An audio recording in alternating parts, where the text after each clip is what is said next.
Сәлем достар, менің арнама тіркелмеген болсаңыз, тіркеліп алыңыз. Пойызда айтылған әңгіме. Болған оқиға. Өткен бір демалыста Астанаға жол түсті. Артынып-тартынып пойыздың жүретін уақытына әрең үлгірдім-ау. Қасымдағыларды көзбен бір шолып, сәлемдескен болып ишара білдірдім де, заңды орныма жайғасып, заттарымды реттестіре бастадым. Бір сәтте төменгі орында отқан, жасы егде тартқан ер кісінің қолындағы ақ босаға газетін көріп, көзім шалып қалды. Алғаш көргенде бойымды бір мақтаныш сезімі билегендей, барып осы газеттің журналисті екенімді айтқым келді. Бірақ бұл ойымнан тез арылдым. Олардың оқырман көзімен мақалаларға деген пікірін естігім келді. Қарама-қарсы отырған кемпіріне анда-санда газетке үңілген бетін көтеріп, бірдемелерді айтып жатыр. Пойызға мінген кісінің әдеті емес пе, серіктестеріңмен танысып уақыт өлтіріп бару. Содан ол екі кісіге мен де жақындадым. Талқылап отырғандары алып қашу нысаны. Жақсы қыз екен. Екеуі кейбір жерінде сұмдығай десе де, енді бір жерде күліп отыр. Бір кезде кемпірі алып қашу қылмыс қой, оңтүстіктің бұл дәстүр сымақтары ерсі, ұят деді. Шалы көп сөйлемейтін кісі екен, тек қосағын қостап отыр. Ерлі-зайыптың сөздерінен байқағаным, Орал өңірінің тумалары екен. Бір уақытта тартыс қыза түсті.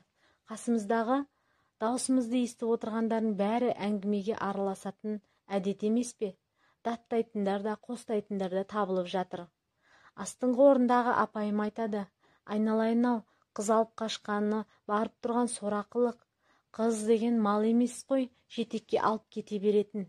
Алып қашуды тек ата-аналары қарсы болып, рұқсат етпеген ғашықтарға ғана қолдануға болатын тәсіл, деді. Солай келісіп, екі жасқа бірге ұйымдасқан түрде қашса қолдаймын дейді. Көрші бір келіншек: апау, ата-ананың разылығынсыз қашқандардың несін қолдайсыз? Керісінше ол дұрыс емес екен. Әрбір мұсылман әкесі мен шешесінің разылығынан кейін ғана неке қиюы керек. Менің өз басымнан өткен соң өте жақсы түсінемін. Ол кезде жас едім, деп әңгімесін бастады. Жалындап жанып тұрған шағымда ауылдағы рулас жігітке ғашық болдым. Ол да кетер емес. Сонымен алып шыққан көңілмен сол жігіттен басқасын көрмейтін болдым. Махаббатымыз бүкіл ауылға аян болып, бетін шымшып бізді өсектейтіндер көбейді. Ата-анамның құлағына жеткен кезде әкем белдікпен сабап алғаш рет қол көтерді. Оның барлығын тыңдамай, рулас жігітіммен бірге қашуға бел байладым. Оның да әке-шешесі қарсылық көрсеткенмен көндіріп беташар жасатқызды. Бірақ ертесіне біз қалаға кетіп қалдық. Сол есалаң сезіммен ақымақ болғанымды қазір түсініп жүрмін. Басында бәрі жақсы, сүйіктім қасымда, қаладан жұмыс табылмай, нан табылмауы бөлек әңгіме. Ұзақ уақытқа дейін бала сүйе алмадық. Күйеуім екеуміздің ара қатынасымыз 2 жылға жетпей суый бастады. Жағдайымызды түзеле бастағанда үйленгенімізге 4 жыл болған еді. Бірақ бала туа алмадым. Тәуіптерге де барып емделдім. Дәрігерлерді де көрдім. Еститін жауабымыз: екеуіңізде де бәрі дұрыс. Талай таңды ұйқысыз қарсы алдым.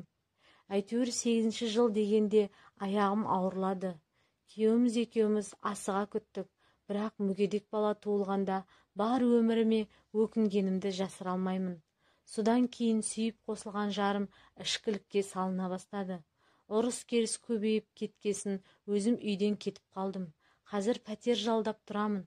Ата-анамның алдынан кешірім сұрап барғанымда қабылдамағанымен арамыз жақындап кетті деп айта алмаймын. Баламды мүгедек балалардың мектебіне беріп, анда-санда барып тұрамын. Барған сайын оның өміріне өзімді кінәлап, жанымды іштей жеп қоямын.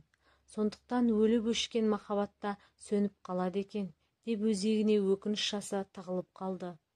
Түрлі тағдыр бар, деп апам да аянышпен қарап тына қалды. Біздің ортамызда бір уақыт тыныштық орнады. Әркім осы бір өкінішті оқиғаны естіп, өзінің өкініштерімен салыстыруға көшіп кеткендей. Адам басының мәселесі таусылмайды. Әр жүректің өзіне жетер қайғысы бар. Осы бір арпалысты бұзғандай болып, тағы бір 40-тың үстіндегі әйел сөз бастады. Өзін алып қашудың құрбаны санайды. жаз күнінде осылай пойызбен Жаңақорғаннан Алматыға қарай жолға шығады. Бір вагонда бірге келе жатқан жігіттер жас қызбен танысып алады. Әзіл қалжыңмен уақыт өткізіп келе жатқан жігіттер қызды шуға келгенде түсіп тамақ алуға көндіреді. Ойында ештеме жоқ бойжеткен келісе кетеді. Сол жерде түскен қыз қайта пойызға міне алмайды. Жігіттер ол қызды алып қашады. Араларындағы ірі денелі қара жігіт оны сүйіп қалыптымыз. Сонымен алдын ала дайындап қойған жандай шаптары мәшинеге салып алып қашты. Көнбей қиғылық салып айғайлаған қызға қаласың, әйелім боласың, егер келіспесең сені бәріміз зорлаймыз деп қорқытқан. Амалсыздан келісіп келін болады. Бірақ оның айтуынша екі балалары болса да оны сүйіп кете алмапты. Бар ғұмырым өзіме ұнатпайтын, тіпті жек көретін адамның жанында өтіп жатты. Бірнеше жыл бұрын қайтыс болды. Содан кейін саудаға шығып кеттім. Балаларымның ырыздығын содан тауып отырмын, деді. Бұл тағдыр тақырыбындағы әңгіменің түбіне жету мүмкін емес. Осы сиқылды түрлі оқиғаларды тізбектеп отырып, уақыттың біраз жерге таяп қалғанын да байқамаппыз. Орныма барып ойланып жатып, тағдырдың басыңды қай тасқа апарып соғатынын біле алмайтыныңа тағы да бір көзім жетті. Таңертең мен ұйқыдан оянғанда олар орында жоқ екен. Әркім өз бекетінен түсіп қалса керек.